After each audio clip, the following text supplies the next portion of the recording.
લોકસભા ચૂંટણી 2024 રામદાસ આઠવલેએ રાહુલ ગાંધી વિશે ચૂંટણી પંચને ફરિયાદ કરી. બંધારણ બદલવાના દાવા સામે વાંધો ઉઠાવ્યો. કેન્દ્રીય મંત્રી અને રિપબ્લિકન પાર્ટી ઓફ ઇન્ડિયાના અધ્યક્ષ રામદાસ આઠવલેએ રાહુલ ગાંધી વિરુદ્ધ ચૂંટણી પંચને ફરિયાદ કરી છે. ભાજપ ચૂંટણી જીતશે તો દેશનું બંધારણ બદલવાના રાહુલના દાવા સામે આઠવલેએ વાંધો ઉઠાવ્યો છે. તેમણે કહ્યું, રાહુલ ગાંધીએ વારંવાર દાવો કર્યો છે કે જો બીજેપી ફરીથી સત્તામાં આવશે તો તે બંધારણને બદલી નાખશે. જોકે વડાપ્રધાન નરેન્દ્ર મોદીએ અનેક વખત આ આરોપોને નકારી કાઢ્યા છે. રાહુલને વારંવાર આવા દાવા કરતા અટકાવવા જોઈએ અને તેમની સામે કોઈ પગલાં લેવા જોઈએ. બહુજન સમાજ પાર્ટીએ લોકસભા ચૂંટણી માટે 2 ઉમેદવારોની યાદી જાહેર કરી છે, જેમાં ઉત્તર પ્રદેશના કુશીનગર અને દેવરિયામાંથી ઉમેદવારોના નામની જાહેરાત કરવામાં આવી છે. કુશીનગરથી પાર્ટીએ શુભ નારાયણ ચૌહાણ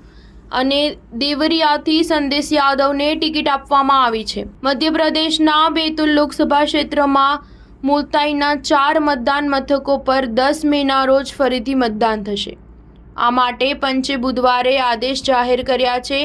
અહીં 7 મેના રોજ મતદાન કરીને પરત ફરી રહેલી બસમાં આગ લાગવાને કારણે કેટલાક ઈવીએમ સળગી ગયા હતા. બીજી તરફ બિહારના ખાગરિયામાં 2 બૂથ પર ફરીથી મતદાનના આદેશ આપવામાં આવ્યા છે. અહીં પણ ત્રીજા તબક્કામાં મતદાન દરમિયાન ઈવીએમમાં તોડફોડના કારણે મતદાન અટકાવવું પડ્યું હતું. સ્ટાર ન્યૂઝ 7 હંમેશા સચ્ચાઈની સાથે.